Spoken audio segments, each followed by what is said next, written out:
નમસ્કાર વિદ્યાર્થી મિત્રો. ધોરણ 9ના વિજ્ઞાન વિષયમાં 14મો પાઠ નૈસર્ગિક સ્ત્રોતો. આજે આપણે આબોહવાના નિયંત્રણમાં વાતાવરણનો ફાળો શું છે એની વાત કરશું. વાતાવરણના વાયુઓ ઉષ્માના મંદ વાહક હોય છે. તેનાથી વાતાવરણ પૃથ્વીના સરેરાશ તાપમાનને દિવસના સમયે અને સમગ્ર વર્ષમાં યોગ્ય રીતે જાળવી રાખે છે. વાતાવરણમાં રહેલા વાયુઓ છે એ ઉષ્માનું મંદ વાહક છે અને પૃથ્વીનું જે તાપમાન છે, સરેરાશ તાપમાન હોય તેને આખા દિવસ દરમિયાન અને આખા વર્ષ દરમિયાન યોગ્ય રીતે જાળવી રાખે છે. વાતાવરણ દિવસ દરમિયાન તાપમાનમાં અચાનક વધારાને અટકાવે છે અને રાત્રિ દરમિયાન ઉષ્માની બાહ્ય વાતાવરણમાં મુક્ત થવાની ક્રિયાને ધીમી પાડી તાપમાનમાં અચાનક ઘટાડો થતો અટકાવે છે. વાતાવરણમાં રહેલા વાયુઓ છે તેને કારણે જ અચાનક તાપમાનમાં વધારો થતો નથી અને એકદમ ઘટાડો પણ થતો નથી. તેથી દિવસ અને રાત્રિના તાપમાનમાં વધારે મોટો તફાવત સર્જાતો નથી. પૃથ્વી પર દિવસ અને રાત્રિનું તાપમાન છે એમાં બહુ મોટો ફેરફાર થતો નથી. ઉદાહરણ તરીકે લઈએ તો ચંદ્ર અને પૃથ્વી બંને સૂર્યથી સમાન અંતરે આવેલા છે, છતાં વાતાવરણ ન હોવાથી ચંદ્રની સપાટી પર તાપમાન -190°C લઈને 110°C રહે છે, જ્યારે પૃથ્વી પર એવું બનતું નથી. જેમાં આબોહવા છે તે આ વાતાવરણ છે એનું તાપમાન જાળવી રાખવા માટે મદદરૂપ થાય છે.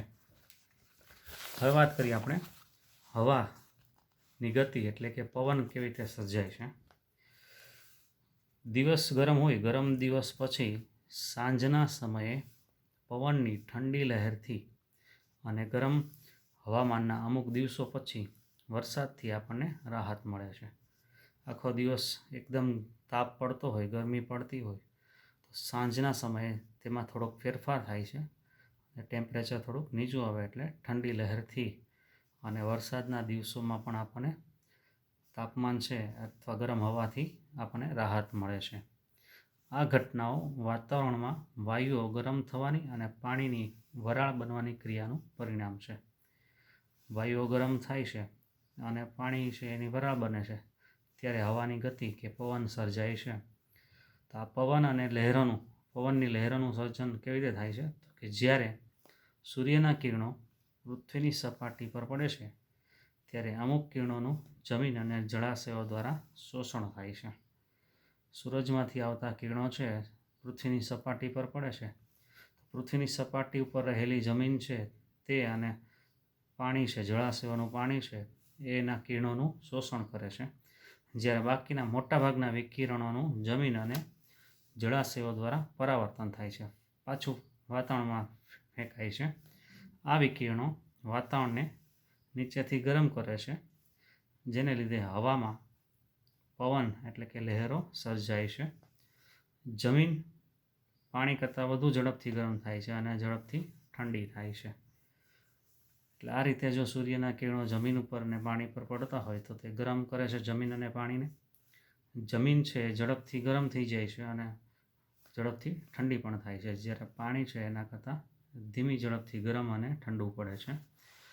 દરિયાઈ પવન દિવસ દરમિયાન અમુક સમુદ્ર પરની હવા કરતાં જમીન પરની હવા વધુ ઝડપથી ગરમ થાય છે. આ ગરમ હવા ઉપરની તરફ ઉઠે છે, આથી જમીન પર ઓછા દબાણનો વિસ્તાર ઉત્પન્ન થાય છે. દિવસ દરમિયાન જ્યારે સૂર્યનો તડકો પડતો હોય જમીન પર, ત્યારે જમીન પરની હવા છે એ ઝડપથી ગરમ થઈ જાય છે, જ્યારે જળાશય હોય, દરિયાનું પાણી હોય, તેની હવા છે ધીમેથી ગરમ થતી હોય છે. હવા ગરમ થાય તેનું દબાણ છે એ ઓછું દબાણ થાય અને હવા છે ઉપર તરફ ધકેલાય ત્યારે ઓછા દબાણનો વિસ્તાર ઉત્પન્ન થાય છે. સમુદ્ર પરની હવા ધીમેથી ગરમ થતી હોવાથી ત્યાં વધારે દબાણનો વિસ્તાર સર્જાય છે. હવાની ગતિ વધારે દબાણ ધરાવતા વિસ્તારથી ઓછા દબાણ ધરાવતા વિસ્તાર તરફ થાય છે.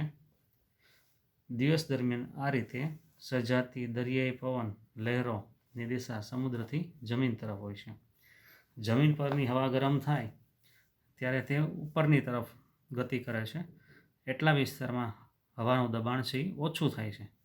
જ્યારે સમુદ્ર પરની હવા છે એ ગરમ એટલી હોતી નથી, તેને લીધે ત્યાં દબાણ વધારે હોય છે.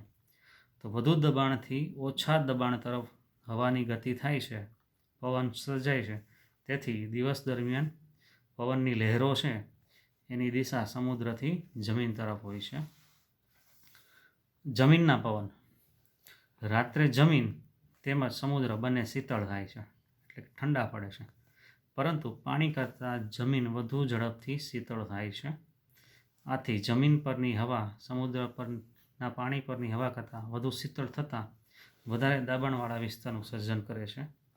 આ કારણે રાત્રિ દરમિયાન જમીનના પવન લહેરોની દિશા જમીનથી સમુદ્ર તરફ હોય છે. રાત્રે તડકો પડતો નથી અને ધીમે ધીમે હવા છે ઠંડી થતી હોય છે. તો જમીન પરની હવા ઝડપથી ઠંડી થાય છે, જ્યારે સમુદ્ર પરની હવા છે એ ધીમે ધીમે ઠંડી પડતી હોય છે. ત્યારે જ જમીન પરની હવા છે વધારે ઠંડી પડતા ત્યાં વધારાનું દબાણ સર્જાય છે દરિયા પરની હવા કરતાં. તેથી દરિયા પર હવાનું દબાણ ઓછું હોય છે, જ્યારે જમીન પર હવાનું દબાણ વધારે હોય છે. તો અહીંયા પણ વધુ દબાણથી ઓછા દબાણ તરફ હવાની ગતિ હોય છે. તેથી રાત્રે પવનની લહેરોની દિશા છે જમીનથી સમુદ્ર તરફ હોય છે.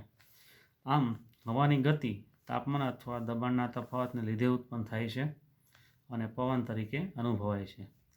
જ્યાં બે જગ્યાઓ વચ્ચે દબાણમાં તફાવત હોય ત્યાં હવા ઊંચા દબાણવાળા વિસ્તારથી નીચા દબાણવાળા વિસ્તાર તરફ ગતિ કરે છે.